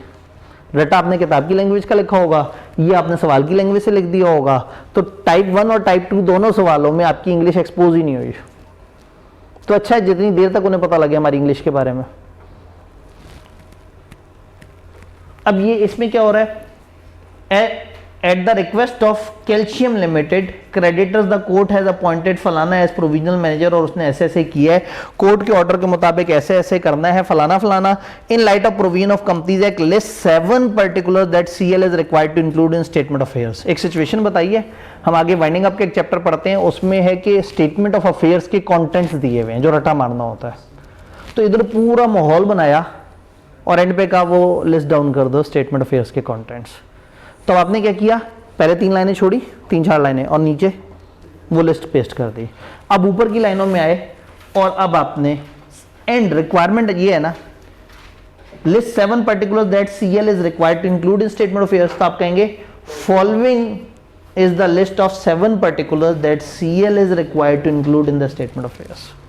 सीएल का जिक्र भी कर दिया, मोतबर भी हो गया आपका सवाल, आपने वो कर दिया। तो टाइप 2 के साथ क्या करना है, रेफरेंस देना है और नीचे रट्टा पेस्ट कर देना है। फिर टाइप 3 सवाल होता है, आपकी ओपिनियन रिक्वायर्ड। ये सवाल ऐसा होगा कि वो कहेंगे अच्छा आप बताओ इस सिचुएशन में क्या करना चाहिए, अच्छा आप बताओ ये सही है या गलत है। इस सवाल की निशानी है कि वो आपसे पूछना चाहते हैं कि सही हुआ या गलत हुआ, या आपसे पूछना एडवाइस चाह रहे होते हैं। आप कमेंट करें, एडवाइस करें, गाइड करें, समझाएं। तो जो इस तरह के सवाल होते हैं जिसमें एक सिचुएशन होती है और एक लॉजिकल सवाल पूछा होता है, कोई रट्टे वाली चीज़ नहीं पूछी होती, उसमें सबसे पहले आपने ये बी लॉ की अप्रोच है। बी लॉ में हम सवाल इस तरह से करते हैं, आपने प्रोविजन ऑफ द लॉ बतानी है, सिचुएशन को डिस्कस करना है और रिकमेंडेशन दे देनी है। फर्स्ट करें आपको उन्होंने बताया कि एक कंपनी ये है, उसने दूसरी कंपनी के 20% शेयर खरीदे हुए हैं। एक कंपनी की एक सब्सिडरी है जिसने 35% शेयर दूसरी कंपनी के खरीदे हुए हैं। अब आपसे कह रहे हैं बताओ ये जो सी कंपनी है ये ए कंपनी की सब्सिडरी बनी या नहीं बनी। अब आपसे ओपिनियन मांग रहे हैं, पहले लॉ बताएं। आप कहें लॉ ये कहता है कि अगर एक कंपनी दूसरे के आधे से ज्यादा शेयर खुद या थ्रू सब्सिडरी खरीद ले तो दूसरी कंपनी सब्सिडरी बन जाती है, पहला स्टेप। दूसरा स्टेप, इस सिचुएशन में इसने 20% खरीदा हुआ और उसने 35% खरीदा हुआ है। सिचुएशन के किरदारों के ऊपर तबसरा कर दें कि उसने क्या किया हुआ है, उसने क्या किया हुआ है, और एंड पे रिकमेंडेशन। फिर सवाल की रिक्वायरमेंट में लिखा था बताओ ये उसकी सब्सिडरी बनी या नहीं बनी, तो आप कहेंगे हाँ जी ये उसकी सब्सिडरी बन गई है। मैं अभी इस वक्त इसको आंसर कर रहा हूं जितना हमने पढ़ा उसकी बेस पे, क्योंकि अभी हमने जो पढ़ा वो ज्यादातर रट्टा बेस था, तो इसलिए अभी टाइप 3 सवाल आपको उतना ज्यादा अपेरेंटली नजर नहीं आएगा। एक आध चैप्टर जब हम आगे जाएंगे तो पास पेपर्स की जो डिस्कशन वीडियोस आपको मिलेगी उसमें मैं साथ साथ बता रहा हूँ, देखो ये टाइप 1 सवाल है, ये टाइप 2 सवाल है, ये टाइप 3 है, इसको ऐसे सॉल्व करना है, इसको ऐसे। तो जब भी हमारा कोई चैप्टर खत्म होगा तो आप लोगों के साथ एक वीडियो शेयर होगी, वो वीडियो उस चैप्टर के पास पेपर की होगी, और मैं पास पेपर्स को 2009 से लेके अभी 2023-24 तक लेके आऊंगा, 1-2 अटेम्प्ट्स को छोड़ के 23 तक लाके और उसके ऊपर मेरी वीडियो आपको बता रही होगी हर सवाल पे सवाल कि ये सवाल देखें टाइप 2 है, इसको हमने यूं करना था, ये टाइप 1 है, इसको हमने यूं करना था, ये टाइप 3 है, इसके साथ हमने ऐसे करना था। जी अगर सिनेरियो है इसके अंदर आ जाता है यस और नो में आंसर करें, और पहली दफा हमने यस में कर दिया, पूरा सिनेरियो एक्सप्लेन कर दिया, ऐसे ऐसे यस मान लिया, ठीक है। फिर थोड़ा शक पड़ा नो के अंदर एक्सप्लेन कर दिया, दोनों कर सकते हैं। जी अब अगेन इन्होंने क्या एक सिनेरियो आया कि बताओ ये सब्सिडी बन रही है नहीं बन रही है, आपने एक दफ़ा कहा बन रही है, बाद में ध्यान से देखा तो नहीं बन रही थी, तो क्या हम रिवाइज कर सकते हैं? देखिए जाहिर है यस या नो में एक ही जवाब होगा, तो फिर क्या होगा, आपको ये ऊपर वाले 2 स्टेप्स को भी रिवाइज करना होगा। तो अगर आपने आधा सफ़ा यूज़ किया है और बजाय इसके कि गिची मिची मारी जाए, आप एक बड़ा सा कांटा लगाएं और नीचे दोबारा से उसको रीडू कर दें। जी कंफ्यूजन ही हो यस होगा या नो होगा, दोनों ही कर दें। अगर कंफ्यूजन है कि यस हो या नो हो तो आप किसी एक तरह से आंसर कर दें और नीचे एक नोट लिख दें, नोट की हेडिंग देके नीचे लिख दें। अगर इस अजम्पशन को यूं देखें तो इसका जवाब नो भी हो सकता है, यानी वो दोबारा से सारी एफर्ट मत रिपीट करें, आपने अपनी एक एफर्ट करके एक जवाब दे दिया, लेकिन अब आपको डर लग रहा है कि पता नहीं इस सवाल को यूं तो नहीं पढ़ना था, तो नीचे आप अपनी देसी अजम्पशन दे दें कि अगर इस सवाल को यूं देखा जाए तो इसका जवाब दूसरी तरफ भी जा सकता है। लेकिन डबल एफर्ट मत करें, पूरे को दोबारा से कॉपी पेस्ट ना करें, वरना उन्हें लगेगा इसने मजाक किया, इसने दोनों तरह से सॉल्व कर दिया और हमारे ऊपर छोड़ दिया है कि हम इसमें से कौन से वाले को ठीक मान लें। तो ये एक बड़ी अहम डिस्कशन जो हमारी बड़ी ज़रूरी थी, हमारे आज के टारगेट में थी। तो अब कल आप पहला टेस्ट देंगे, टेस्ट वाले दिन मैं आपको तकलीफ नहीं दे रहा हुआ करूँगा इंशाल्लाह। तो मंडे को जब हम मिलेंगे तो हम इससे अगले चैप्टर नंबर 2 में दाखिल हो चुके होंगे प्रॉपर तरीके से। तो चैप्टर 1 जितना हमारे पास किताब में मौजूद है इतना हमारा अब इंशाल्लाह ताला कल टेस्ट हो रहा होगा। तो फ्राइडे वाला दिन आपको मैंने बताया था कि ये वो दिन है जिसमें आपको पूरे हफ्ते को ज़रा दोहराना होगा। तो सैटरडे को टेस्ट दे के आप आज़ाद पंछियों की तरह घूम रहे होंगे। तो सैटरडे हमारा टेस्ट डे, हमने लगातार सैटरडे पे 5-6 वीक्स तक लगातार इस पे टेस्ट करते रहना है। तो ये पहला सबसे छोटा वाला टेस्ट है, उसके बाद आपके 3-3 चैप्टर्स होंगे और हो सकता है फिर वो 1 घंटे नहीं 1.5 घंटे टाइप का टेस्ट हो, बड़ा टेस्ट होगा ना। ठीक है जी, तो जी फिर वो एक एमसीक्यूज की आपने बात की थी कि मल्टीपल चॉइस हमने बेस्ट ऑप्शन लगाना होता है, 2 ऑप्शन बड़ी अच्छी इन्होंने अच्छी बात कर दी, इन्होंने याद करा दी है जी एमसीक्यूज। अब बात को एक दफ़ा देख लेते हैं, आई होप कि बाहर बच्चे नहीं होंगे, आज अगली क्लास तो कैंसिल हुई हुई है ना, ठीक है। तो एमसीक्यूज में क्या करना है, एमसीक्यू नॉर्मली क्वेश्चन नंबर 1 होता है। अब क्वेश्चन नंबर 1 में क्या होगा, लिखा हुआ होगा रोमन 1, 2, 3, 4 इस तरह से करके ना 15 होते हैं ज़्यादातर 1 नंबर का होता है, कभी कभार मूड में हो तो 2-1.5 नंबर के कर देंगे, वरना टिपिकली यहाँ 1-1 नंबर का एमसीक्यू होता है। हो सकता है आप में से कुछ लोग कहें सर मुझे रोमन नहीं पढ़नी आती, ऐसे बच्चे हो सकते हैं। एक तो बात यह है कि कोई बात नहीं, आप उसे सीख सकते हैं। दूसरा, आपने कौन सा उसे बताना है कि आपने जो यहाँ लिखा है वो क्या है। वहां पे जिस एमसीक्यू पे x के पीछे 1 लिखा हुआ है तो आपने आंसर शीट पे भी x के पीछे 1 उसी तरह से उसको देख के उसको कॉपी कर देना है। अब आपकी भला से ये 9 लिखा हुआ है या 11 है या 12 है, तो अगर आपको रोमन नहीं आती तो कोई टेंशन वाली बात नहीं है, लेकिन शर्मिंदगी की बात है, उसे सीख लें, कोशिश कर लें। लेकिन पेपर में इस वजह से आपने ये नहीं कहना कि मुझे अगर पता लग जाता ना ये एमसीक्यू नंबर 9 है या 10 है तो मैं सही जवाब देता। तो भाई जो उधर उसका रेफरेंस लिखा हुआ है ना क्वेश्चन 1 के नीचे, आपने वो रेफरेंस यहाँ लिखना है, फिर यहाँ पे आपने आंसर लिखना है। एमसीक्यू एक सफ़े पे किए जा सकते हैं, चूंकि एमसीक्यू इकट्ठे ही एक जगह अपलोड होंगे। तो आपने ऊपर लिखा क्वेश्चन नंबर 1 और यहाँ पे लेके 1, 2, 3 करते करते 15 रोमन आपने नंबर्स डाल दिए। अब आगे आपने आंसर लिखना है। एमसीक्यू में यू आर नॉट रिक्वायर्ड कि आप आंसर की फुल फॉर्म लिखें। अगर ए में है member shall do this, B में लिखा है member should not do this, आपके नजदीक बी सही जवाब है तो आपने बी लिख दिया बस। एमसीक्यू का जो आंसर है आपने सिर्फ अल्फाबेट्स में देना है। अब भाई वाली बात, एक एमसीक्यू है, आपने 4 ऑप्शन देखी, 2 तो बिल्कुल फजूल थी, साइड पे कर दी आपने, 2 हैं। अब सवाल की स्टेटमेंट से आपको समझ नहीं आ रहा, अगर यूं सोचें तो सी जवाब है और यूं सोचें डी जवाब है। एमसीक्यूज में अक्सर ऐसा होता है। अगर तो आप एब्सोल्यूट हैं और आपको साफ नजर आ रहा है कि ये जवाब है, फिर तो मसला नहीं है।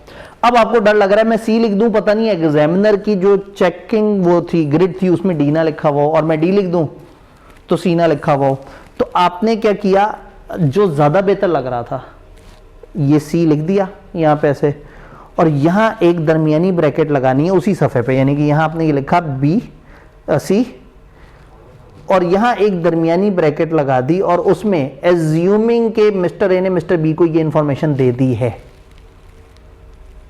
उससे क्या होगा, उससे अगर आपने खाली सी लिख दिया और डाउट है कि पता नहीं सी और डी में से कौन सा सही है, और उनके पास डी था, आपने सी लिखा, उनके पास डी था, उन्होंने फौरन क्रॉस कर दिया।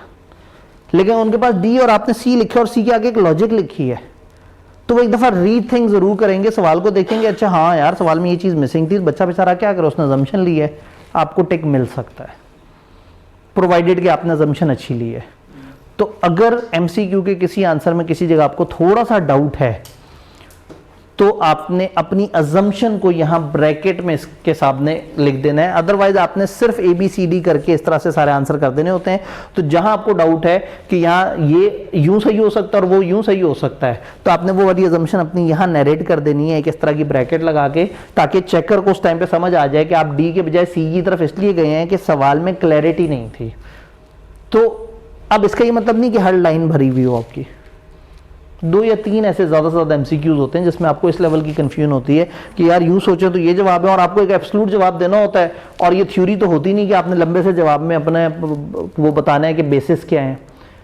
तो आप इस तरह से ब्रैकेट लगा के अजम्पशंस लिख सकते हैं। ऐसे तो नहीं ना हो सकता कि अगर ये 2 का C है, इधर अजम्पशन लेके वो ले लिया और नीचे फिर 2 लिख के D लिख के आगे अजम्पशन। नहीं, ऐसे इस तरह से नहीं है, एक जवाब, इसलिए मैं कह रहा हूँ जवाब वो दें जो आपको ज़्यादा दिल कर रहा है, और फिर उसको अगर 2 बराबर लग रहे हैं तो किसी एक को लिख दें, लेकिन आगे अपना जो बेसिस है वो ज़रूर बता दें कि आपने किस बेस पे उसे कहा है।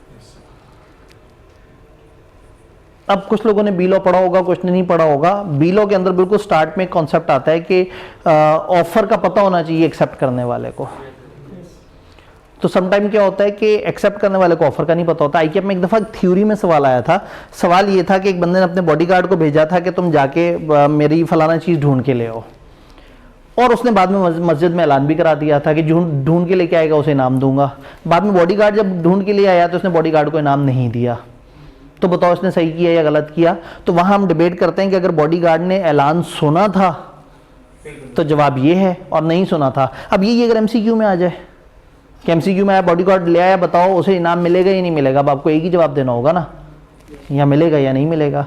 अब आप सोचें अगर मैं यूं सोचूं कि उसे पता था तो यस जवाब है, और यूं सोचूं कि उसे नहीं पता था तो नो जवाब है। तो इस तरह की सिचुएशन में आप एक जवाब दे दें और आगे कह दें कि इट एज्यूम दैट बॉडीगार्ड को इन्फॉर्मेशन का नहीं पता था, उससे आप अपने आप को सेफ कर लेंगे। वरना MCQ में ना आप फौरन से आउट हो जाते हैं, क्योंकि आपने जो जवाब लिखा है MCQ तो उन्होंने बहुत ही सीधा तरीके से चेक करना होता है कि ये लाइन से लिस्ट आ रही है, ये लाइन से बच्चे की लिस्ट आ रही है, ठा करके, और एक तो उन्हें याद ही हो जाता है, निमोनिक सा बना लेते हैं A B B B B A C C B A D। रट क्या होता है भाई, 2000 4000 7000 9000 बंदों को चेक करना है, तो बार बार तो नहीं वो ऐसे मैच करते रहेंगे, तो एक टाइम पे वो तंग आके रटा मार लेते हैं। तो जैसे ही वो रटा जहां जहां अटकता है, जहां जहां वो क्रॉस लगाते जाते हैं, तो जहां वो अटका वो क्रॉस लगाने लगे, आपने आगे कोई लॉजिक दी हुई है, वो थोड़ी सी ब्रेक लगाएंगे, लॉजिक देखेंगे, सवाल देखेंगे। अगर आपकी लॉजिक ने उनका दिल जीत लिया तो बचत हो सकती है, अदरवाइज जरूरी नहीं कि लॉजिक दे के भी आप जीत जाए, हो सकता है लॉजिक ही थकी हुई हो। तो मैं तो आपको प्रोसेस बता सकता हूँ, लेकिन आपने जो मसाला अगर गलत डाल दिया तो मैं आपको ये कह सकता हूँ कि 2 चम्मच चीनी के डालने हैं, लेकिन अगर आप चीनी ही गंदी वाली ले आए तो फिर तो मेरा कसूर नहीं है ना, मैंने तो आपको अच्छी रेसिपी बता दी है। तो दैट वाज ऑल अबाउट कि आपने पेपर को अटेम्प्ट करते हुए क्या एहतियात करनी है। ये जो टाइप 3 के सवाल हैं जब कम आएंगे तो वीडियो के अंदर मैंने फिर इसको अलग अलग तरह से बताया होगा कि देखिए इसमें ये लॉ की डिस्कशन थी, ये सिचुएशन थी, और ये सोल्यूशन था। MCQ क्या चार्टर्ड अकाउंटेंट चेक करता है? अगर मैं बताऊंगा तो फिर आप खामखा गलत ऑब्जर्वेशन निकालेंगे और पता नहीं क्या क्या सोचेंगे। दुआ करें कि ये जो चेकिंग हो रही है ये वाकई ही इंसान कर रहा हो ओवरऑल। मैं इसीलिए कह रहा हूँ कि मैं थोड़ी सी ज़्यादा बात करूँगा तो शायद मैं को गुस्ताखी ना कर दूँ। आज के इस AI के दौर में बेवकूफ़ होंगे वो चार्टर्ड अकाउंटेंट जो MCQ खुद चेक करेंगे। सीधी सी बात है, AI मौजूद है, एक झटके में जनाब वो तस्वीरें मौजूद हैं उनके पास, ऐसे तस्वीरें फेंकते जाने और ऐसे नंबर देते जाने। तो AI को भी आपकी वो रीज़न जब नज़र आएगी तो वो भी एहतराम कर जाएगा। तो आप तो एमसीक्यू की बात कर रहे हैं ना कि एमसीक्यू चार्टर्ड अकाउंटेंट चेक कर रहे हैं। पहली बात है वो चार्टर्ड अकाउंटेंट नहीं, वो हल्के लेवल के बंदे को चेक करना चाहिए असूली तौर पे, क्योंकि उसमें तो सिर्फ सीधा सीधा सा देखना है, हल्की सी जजमेंट आएगी वो किसी बड़े से उस टाइम पे पूछ सकता है। लेकिन एमसीक्यू तो कंफर्म एआई चेक कर रहा है। मैं तो सब्जेक्टिव सवालों के ऊपर भी काफ़ी ज़्यादा स्ट्रॉन्ग डाउट्स में हूँ। ठीक है जी, क्योंकि आपको चेक हुआ हुआ स्क्रिप्ट तो कभी नज़र आता ही नहीं, और आप कर ही फिजिकल कागज़ पे रहे हैं, लेकिन उन तक चेकर्स तक पहुंच रहे हैं इमेजेस सॉफ्ट में। सर ऐसे क्यों है आप इन में के सॉफ्ट में क्यों चेक करते हैं? सॉफ्ट में क्यों चेक करते हैं? एडमिनिस्ट्रेटिव डिले बचाना चाहते हैं ना। कागज़ पे तो लड़ते रहो हर वक्त कागज़ के साथ। मतलब इसको मैं रिलेट कर सकता हूँ कि जब मेरे पास एक बड़ा सा सेट मौजूद हो चेक करने का, और उसमें वो 3-4 एक्स्ट्रा शीटें भी लगी हुई हो, स्टेपल भी हुई हो, और फिर सवाल ढूंढना हो, फिर आगे पीछे जा रहे हो, उसको चेक कर रहे हैं, फिर यूं मोड़ रहे हैं, फिर ऐसे करके आधा पेज खुल रहा आधा नहीं खुल रहा, फिर ऊपर करके चेक कर रहे हैं, बड़ी अजियत है। तो ठीक है, टेक्नोलॉजी से इतना फ़ायदा तो उठाया जा सकता है कि आपके सामने सीधे सीधे वो सवाल हैं जिनको आप स्क्रीन पर चेक करें, नंबर लगाएं, कहानी ख़त्म। फिर वो हसल भी खत्म हो गई, हर किसी को अलग नंबर लगाते, फिर एक और टीम उन नंबरों को टोटल करती, फिर एक टीम उनको सिस्टम में एंटर करती। अभी उसने ऐसे करके जो नंबर लिखने थे वो साइड पे टाइप कर दिए, ऑटोमेटिकली रिजल्ट, ऑटोमेटिकली आपकी सारी चीज़ें अपडेट हो गई। अब इससे पहले कि अगली वाली क्लास में मुझे फाइन हो जाए, मैं 20 मिनट लेट हो जाऊँ, किसी क्लास में फाइन हो जाता है तो वो 5 मिनट का मेरे पास क्वेश्चन रह गया। तो ठीक है जी, दैट वॉज ऑल अबाउट। आज हमने सारी डिस्कशन की। टेस्ट दें प्यारा सा, मंडे को हम पहले टेस्ट को थोड़ा सा डिस्कस करेंगे और फिर हम चीज़ों को आगे लेके चलेंगे। तो कोई मिस क्लैरिटी नहीं है, कल हमारा क्लास वाले टाइम पे टेस्ट होगा, ताकि आपके पास ये बहाना ना हो कि नहीं सर उस टाइम पे तो मेरा वो क्लैश था तो वो क्लैश था। तो मैंने सैटरडे के दिन को सेक्रीफाइस किया हुआ है कि उस दिन आप लोगों का टेस्ट हो। मैं भले किसी और क्लास को कुछ और पढ़ा रहा हूँ, लेकिन मैं आप लोगों के करीब नहीं आऊँगा, आपको तकलीफ नहीं दूंगा। ठीक है जी, इंशाल्लाह ताला मिलते हैं।